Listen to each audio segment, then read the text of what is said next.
அமெரிக்க ஜனாதிபதி Donald Trump ஈரானுக்கு கொடுத்திருந்த கால அவகாசம் முடிகிறதுக்கு முதல்லையே அமெரிக்காவும் இஸ்ரேலும் சேர்ந்து ஈரானுக்குள்ள மிக மோசமான தாக்குதல்களை நடத்துறதுக்கு ஆரம்பிச்சிருக்கு. 2 முக்கியமான விமான நிலையங்கள், ரயில் போக்குவரத்து கட்டமைப்போட சம்பந்தப்பட்டிருக்கிற 2 முக்கியமான பாலங்கள் தாக்கப்பட்டிருக்கு. காக் தீவு மேலேயும் தாக்குதல் ஆரம்பிக்கப்பட்டிருக்கு என்றதை சர்வதேச ஊடகங்கள் உறுதி செய்திருக்கு. ஈரானுக்குள்ள மிக மோசமான தாக்குதல் சம்பவம் நேற்றிரவிலிருந்து இப்போ வரைக்கும் பதிவாகி கொண்டிருக்கு.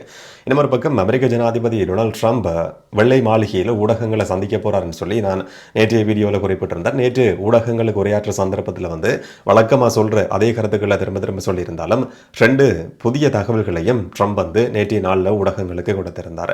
ட்ரம்ப் அந்த பதவியிலிருந்து நீக்கப்படணும், ஜனாதிபதி பதவியிலிருந்து நீக்கப்படணும், அமெரிக்காவினுடைய அரசியலமைப்பில் இருக்கிற 25வது திருத்தம் இதுக்காக பயன்படுத்தப்படணும் சொல்லியும் இப்ப அந்த நாட்டுக்குள்ளேயே கோரிக்கைகள் வலுப்பெற ஆரம்பிச்சிருக்கு. அமெரிக்கா இஸ்ரேலினுடைய தாக்குதலை எதிர்கொள்றதுக்கு சொல்லி இஸ்ரேலுக்குள்ள ஈரானுக்குள்ளேயும் சில முயற்சிகள் தீவிரமாக முன்னெடுக்கப்பட்டு வருது. ரயில் பயணங்கள் வரைக்கும் ரத்து செய்யப்பட்டிருக்கு. என்னெல்லாம் நடந்திருக்கு, என்னெல்லாம் நடந்து கொண்டிருக்கு என்றதை பற்றி இந்த வீடியோவில் விளக்கமாக தெளிவாக பார்த்துடலாம். ஈரானுக்குள்ள பொதுமக்கள் ரயில் பயணங்களை தவிர்த்து கொள்ளணும். உயிருக்கு ஆசை இருக்குமா இருந்தால் அவங்களுக்கு உயிருக்கு ஆபத்து ஏற்பட முடியும். இதனால ரயில் நிலையங்களுக்கு பக்கத்தில் போகிறதையோ ரயில் பயணங்களையோ தவிர்த்து கொள்ளுங்கன்னு சொல்லி ஈரானுக்குள்ள இருக்கிற பொதுமக்களுக்கு இஸ்ரேல் IDF நேரடியான ஒரு எச்சரிக்கையை விடுத்திருந்தது. இதுக்கு பிறகு ஈரான் அரசாங்கம் இந்த நாட்டில் இருக்கிற ஒட்டுமொத்தமான ரயில் பயணங்களும் மறு அறிவித்த வரைக்கும் ரத்து செய்யப்பட்டிருக்கு. இப்போதைக்கு ரயில் பயணங்கள் முன்னெடுக்கப்படாது என்று சொல்லி ரயில் பயணங்கள் எல்லாமே ரத்து செய்யப்பட்டிருந்தது. அந்த மாதிரியான ஒரு தீர்மானம் எடுக்கப்பட்டு கொஞ்ச நேரத்துக்கு பிறகு இஸ்ரேலினுடைய தாக்குதல், ஈரானுடைய ரயில் கட்டமைப்புகள் இலக்கு வைக்கப்பட்டு தாக்குதல் ஆரம்பிக்கப்பட்டிருந்தது. ரயில் தண்டவாளத்தோடு சம்பந்தப்பட்டிருக்கிற 2 முக்கியமான பாலங்கள் தாக்கி தகர்க்கப்பட்டிருக்கு. 2 பேர் இதில் கொலை செய்யப்பட்டிருக்கிறாங்கன்றதை ஈரானுடைய அரச ஊடகமும் உறுதி செய்திருக்கு. இதனுடைய முழுமையான சேத விவரங்கள் இதுவரை வெளியிடப்படல. ஆனால் இந்த மாதிரியான ஈரானுக்குள்ள இருக்கிற தண்டவாளங்களை பொறுத்த வரைக்கும், ரயில் கட்டமைப்புகளை பொறுத்த வரைக்கும் அது சாதாரணமான போக்குவரத்துக்கான தண்டவாளங்கள் என்றதையும் தாண்டி யுனெஸ்கோ அமைப்பால சர்வதேச மரபுரிமையா பிரகடனப்படுத்தப்பட்டிருக்கிற ரயில் தண்டவாளங்கள் சொன்ன செங்குத்தான பாதையில் அது அமைக்கப்பட்டிருக்கு. மிக கடுமையான ஒரு என்ஜினியரிங் அதில் இருக்கு என்ற அடிப்படையில் யுனெஸ்கோ கிட்டத்தட்ட 1400 கிலோமீட்டர் தூரம் இருக்கிற ரயில் தண்டவாளங்கள் யுனெஸ்கோவினுடைய மரபுரிமை சின்னமா, சர்வதேச மரபுரிமை சின்னமா பிரகடனப்படுத்தப்பட்டிருந்தது. ஈரான் அரசாங்கம் ஒரு கோரிக்கையை யுனெஸ்கோ அமைப்பிட்ட முன் வச்சிருந்தது. இந்த மாதிரியான ஒரு தாக்குதல் நடத்த போறோம்னு சொல்லி இஸ்ரேல், அமெரிக்கா எச்சரிக்கை விடுத்திருக்கு. இதுக்கான கண்டன அறிக்கையாவது வெளியிடப்படணும் சொல்லி ஒரு கோரிக்கை முன்வைக்கப்பட்டிருந்தது. அந்த கோரிக்கைக்கு இதுவரைக்கும் எந்த விதமான பதிலும் கிடையாது. இந்த மாதிரியான முக்கியமான போக்குவரத்தோட மட்டும் கிடையாது, சாதாரணமான பொதுமக்களோட சம்பந்தப்பட்டிருக்கின்றதையும் தாண்டி சர்வதேச மரபுரிமை சின்னம் மேல ஏற்கனவே இந்த மாதிரியான சின்னங்கள் மேல தாக்குதல் நடத்தப்பட்டிருக்கு. சில அருங்காட்சியகங்கள் மேல தாக்குதல் நடத்தப்பட்டிருக்கு. இப்ப திரும்பவும் போக்குவரத்தோடையும் மரபுரிமை சின்னத்தோடையும் சம்பந்தப்பட்டிருக்கிற ரயில் தண்டவாளங்கள் இலக்கு வைக்கப்பட்டு பாலங்கள் தகர்க்கப்பட்டிருக்கிற ஒரு மோசமான தாக்குதல் சம்பவம் இஸ்ரேலால நடத்தி முடிக்கப்பட்டிருக்கு. தெஹ்ரான் உட்பட ஈரானுடைய பல இடங்கள்லையும் நேற்றிரவுல இருந்து இன்னைக்கு காலம் வரைக்கும் இப்ப இந்த சந்தர்ப்பம் வரைக்கும் பெரிய அளவான வெடிச்சத்தங்கள் கேட்டுக்கொண்டிருக்குன்னு சொல்லி ஈரானுடைய ஊடகங்கள் தொடர்ச்சியா செய்திகளை வெளியிட்டு வருது. வடக்கு ஈரானுக்குள்ள இருக்கிற 2 முக்கியமான விமான நிறுவனங்கள் தாக்கப்பட்டிருக்கின்றதும் உறுதி செய்யப்பட்டிருக்கு. சர்வதேச விமான நிலையங்கள் கிடையாது. இந்த விமான நிலையங்கள் டொமஸ்டிக் பிராந்திய விமான நிலையங்களா செயல்பட்டு வருது. இதுக்கு முதல்ல ஒரு சர்வதேச விமான நிலையமா செயல்பட்டு வந்த விமான நிலையத்தின் மேலேயும் இஸ்ரேலும் அமெரிக்காவும் ஒரு தாக்குதலை நடத்தி இருக்கு. இதனுடைய முழுமையான சேத விவரங்களும் இதுவரைக்கும் தெரியாது. விமான போக்குவரத்து முன்னெடுக்கப்பட்டதா, எத்தனை பேர் இருந்தாங்க, உயிர் சேதங்கள் பதிவாகி இருக்கான்றதை பற்றின முழுமையான விவரங்கள் இதுவரைக்கும் வெளியிடப்படல.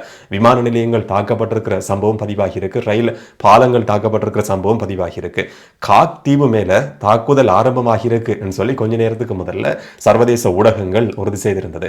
காக் தீவு மேல்தான் அமெரிக்க ஜனாதிபதி டொனால்ட் ட்ரம்புக்கு ஒரு கண் இருக்கு என்றதை சர்வதேச ஊடகங்கள் இந்த போர் ஆரம்பிச்சு கொஞ்ச நாட்கள்லயே செய்தியா வெளியிட ஆரம்பிச்சிருந்தது. சொன்னா ஈரானுடைய மொத்த எண்ணெய் வளமும் கொண்டு போகப்படுறது கார்க் தீவுக்கு, ஹோர்முஸ் நீரிணைக்கு பக்கத்தில் இருக்கிற ஒரு குட்டி தீவு.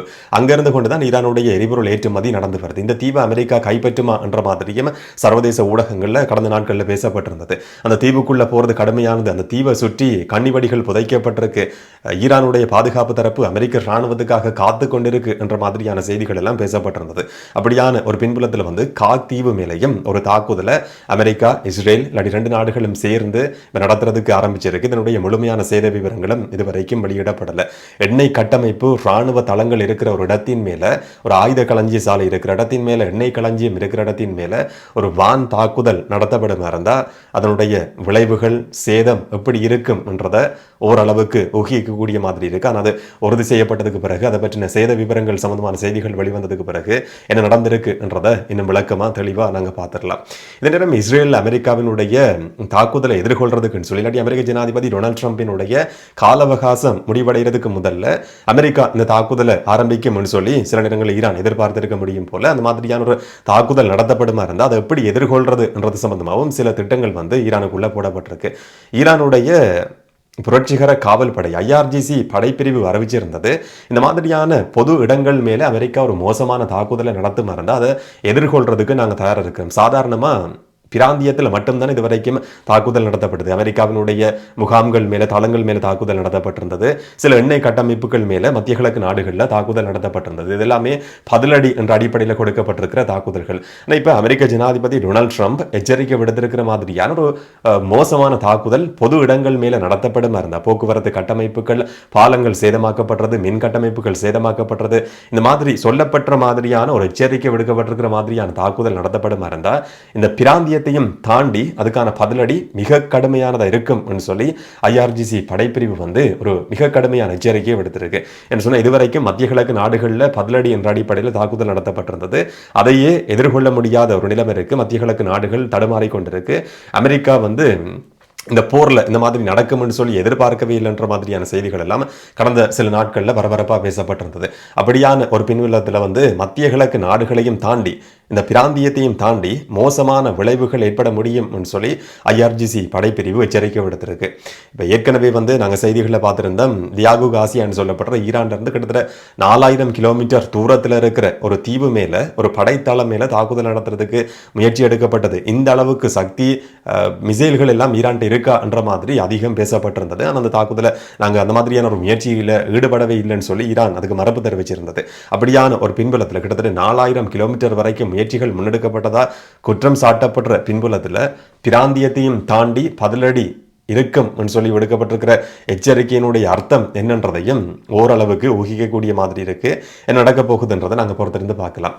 இதே நேரம் ஈரானுக்குள்ள இருக்கிற சுப்ரீம் கவுன்சிலினுடைய இளைஞரணி செயலாளர் சாதாரணமான இளைஞர்கள்ட்டையும், பொதுமக்கள்கிட்டையும், மாணவர்கள்ட்டையும், பேராசிரியர்கள் சொல்லி எல்லா தரப்பிட்டையும் ஒரு கோரிக்கையை முன் வச்சிருக்கிறார். அமெரிக்கா இந்த மாதிரியான ஒரு எச்சரிக்கையை விடுத்திருக்கு. எங்களுடைய எண்ணெய் கட்டமைப்புகளையும் மின் உற்பத்தி நிலையங்களையும் பாதுகாக்கணும் இருந்தால் நாங்கள் எல்லாருமே ஒண்டா திரண்டு மனித சங்கிலி தொடர அமைப்போம், அந்த இடத்துக்கு முன்னால கூடியிருப்போம் என்ற மாதிரி எல்லா பொதுமக்களுக்கும், மாணவர்களுக்கும், இளைஞர்களுக்கும் அவர் ஒரு அழைப்பு விடுத்திருக்கிறார். இது உங்களுடைய எதிர்கால சொத்து, இந்த நாட்டினுடைய எதிர்கால சொத்து, இது நாங்கள் தான் பாதுகாக்கணும், எல்லாருமே கூடி ஒரு மனித சங்கிலி தொடரை அமைப்போம் சொல்லி கோரிக்கை விடுத்திருக்கிறார். இதுக்கு முதலையும் ஒரு சந்தர்ப்பத்தில் இதே மாதிரி மனித சங்கிலி தொடர் அமைக்கப்பட்டது என்ற மாதிரியும் சர்வதேச ஊடகங்கள் குறிப்பிட்டிருந்தது. சாதாரண பொதுமக்களுக்கு விடுக்கப்பட்டிருக்கிற ஒரு அழைப்பா இது பதிவாகி இருக்கேன்னு சொன்னால், இந்த மாதிரியான ஒரு காலகட்டத்தை பொறுத்த வரைக்கும் எங்களோட நாட்டின் மேலே எல்லா தரப்புமே ஒன்றா சேர்ந்து கொண்டு தாக்குதல் நடந்தது என்று சொல்கிற சந்தர்ப்பத்தில் அது எந்த நாடாக இருந்தாலும் உள்நாட்டுக்குள்ள 1000 பிரச்சனைகள் இருந்தாலும் எல்லா நாட்டில், அந்த நாட்டில் இருக்கிற எல்லா மக்களை பொறுத்த வரைக்கும்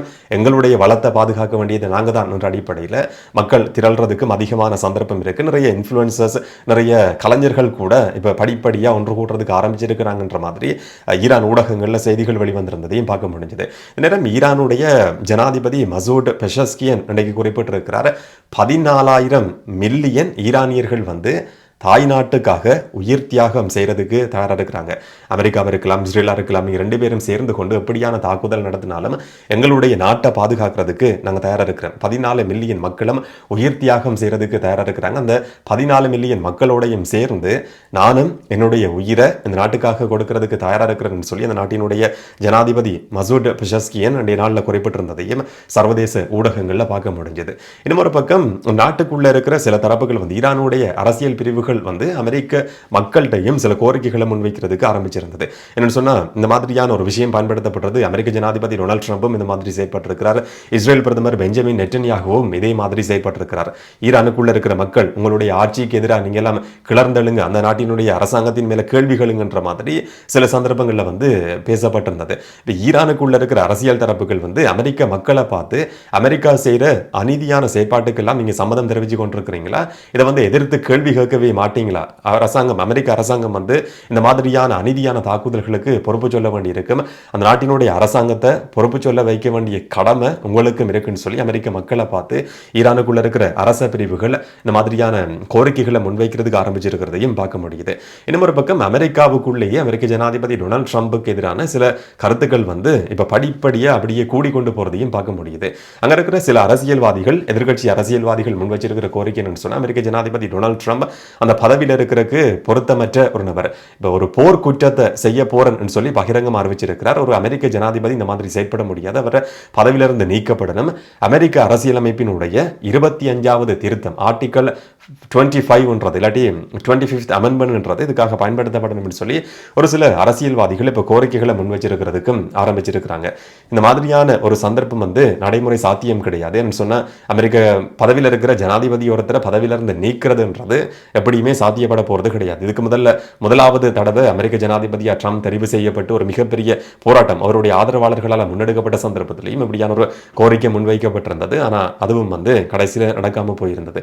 இந்த சந்தர்ப்பத்தில் இந்த மாதிரியான ஒரு கோரிக்கை முன்வைக்கப்பட்டிருந்தாலும் அது ஏன் நடைமுறை சாத்தியம் கிடையாதுன்னு சொன்னா, இது வந்து அரசியலமைப்பில் குறிப்பிடப்பட்டிருக்கிற ஒரு விஷயம். அப்படியே அவரை பதவியிலிருந்து நீக்கிறதா இருந்தால் அவருக்கு சார்பான, அவருக்கு நெருக்கமான எல்லாருமே இவர் இந்த பதவியை வகிக்கிறதுக்கு பொருத்தமற்ற நபர் சொல்லி அறிவிக்க வேண்டியிருக்கும். இப்போ நேற்றைய ஊடக சந்திப்பிலையும் ட்ரம்ப்ட கேட்கப்பட்டிருந்தது, உங்களுடைய மனநல சம்பந்தமா சிலர் வந்து விமர்சிக்கிறாங்க என்ற மாதிரி, உங்களுக்கு ஒரு மண்ட பிரச்சனை இருக்கு என்ற மாதிரி நேரடியாக பகிரங்கமாக அவரை பார்த்து கேள்வி கேட்கப்பட்டிருந்தது. இப்போ ட்ரம்ப் சொல்லியிருந்தார், இந்த கேள்விக்கு எல்லாம் என்னால் பதில் சொல்ல முடியாதுன்னு சொல்லி. இப்போ அமெரிக்காவுக்குள்ள முன்வைக்கப்பட்ட கோரிக்கையும் இதுதான். அவருக்கு சில பிரச்சனைகள் இருக்கு, இதனால் அவர் அந்த பதவியிலிருந்து நீக்கப்படணும் சொல்லி கோரிக்கை முன்வைக்கப்பட்டது.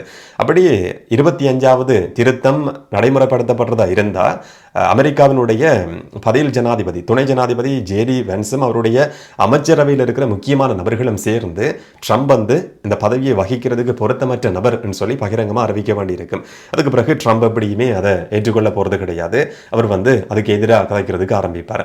அப்படியான ஒரு சந்தர்ப்பத்தில் அமெரிக்காவினுடைய காங்கிரஸ்ல, எங்களோட நாட்டில் எப்படி பாராளுமன்றம் அதே மாதிரி அமெரிக்காவினுடைய காங்கிரஸ்ல வந்து ஒரு வாக்கெடுப்பு நடத்த வேண்டியிருக்கும். எங்களோட நாட்டில் இருக்கிற பாராளுமன்றம் சொன்னாலும் ஒரு சபை தான் இருக்கும், 225 பேர் இருக்கிறாங்க.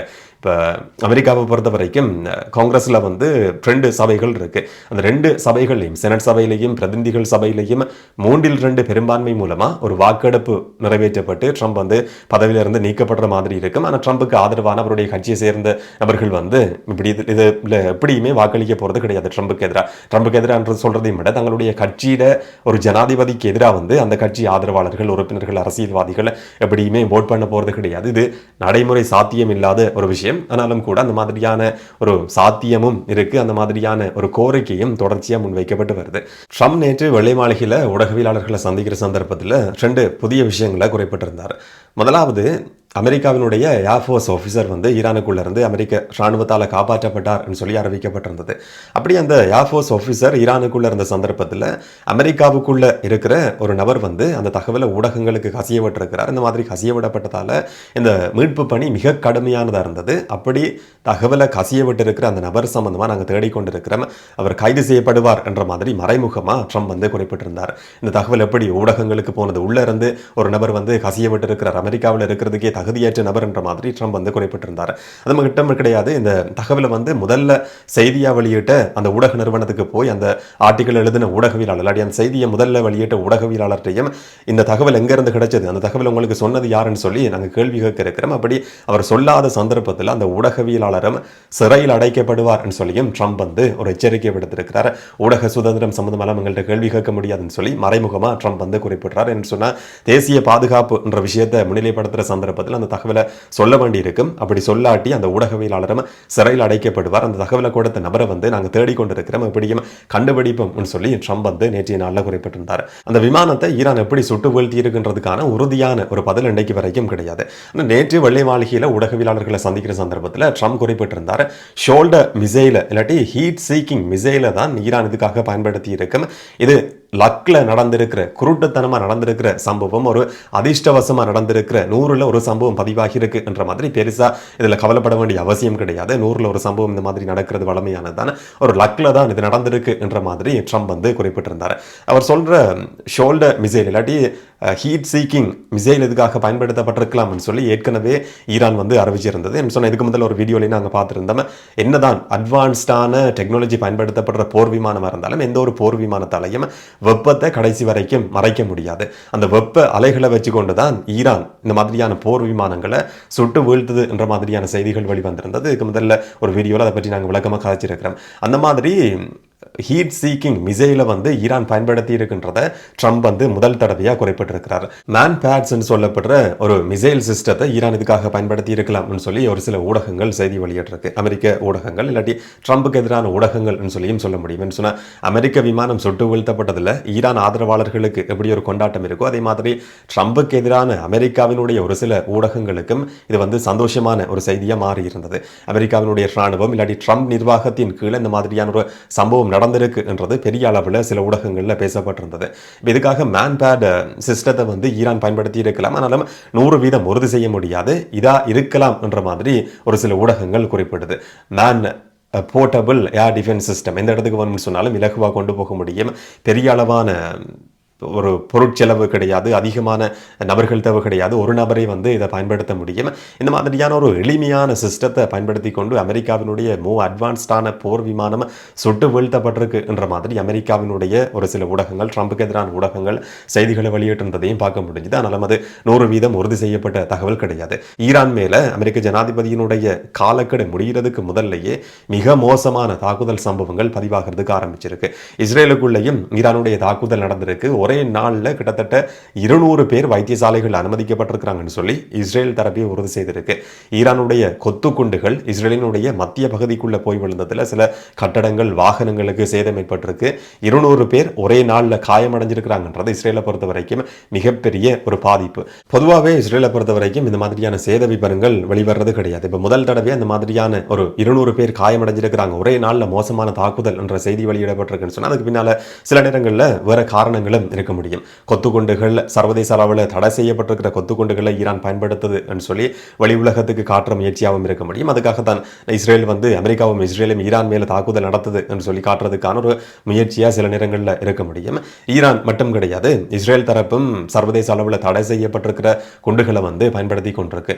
இன்றைக்கு நடத்தப்பட்டிருக்கிற லெபனான் மேல நடத்தப்பட்டிருக்கிற தாக்குதல்ல பொஸ்பரஸ் குண்டுகள் பயன்படுத்தப்பட்டிருக்குன்னு சொல்லியும் லெபனான் தரப்புல இருந்து ஒரு செய்தி வெளிவந்திருந்ததையும் பார்க்க முடிஞ்சு. இந்த மாதிரி போரை பொறுத்த வரைக்கும் எல்லாமே சட்டவிரோதமான இல்லாட்டி சர்வதேச அளவில் தடை செய்யப்பட்டிருக்கிற குண்டுகள் பயன்படுத்தப்படுறது ஆச்சரியப்படுற ஒரு விஷயம் கிடையாது. அது எந்த தரப்பாக இருந்தாலும் தொடர்ச்சியாக பயன்படுத்தப்பட்டு வருது. டொனால்ட் ட்ரம்பினுடைய காலக்கெடு முடிகிறதுக்கு முதல்லையே இந்த மாதிரியான மோசமான தாக்குதல்கள் ஈரானுக்குள்ள நடத்தப்பட்டு வருதுன்னு சொன்னால் எதிர்வரப்போற ஒரு சில மனத்தியாலங்கள் ஈரானுக்குள்ள மோசமான சம்பவங்கள் பதிவாக போகுது, நடக்க போகுதுன்றதை நாங்கள் பொறுத்திருந்து பார்க்கலாம். இதை பற்றி நீங்கள் என்ன நினைக்கிறீங்கன்றதை கமெண்ட்ல சொல்லுங்கள். இன்னும் ஒரு வீடியோவில் இன்னும் ஒரு தகவலோட சந்திக்கலாம். வணக்கம்.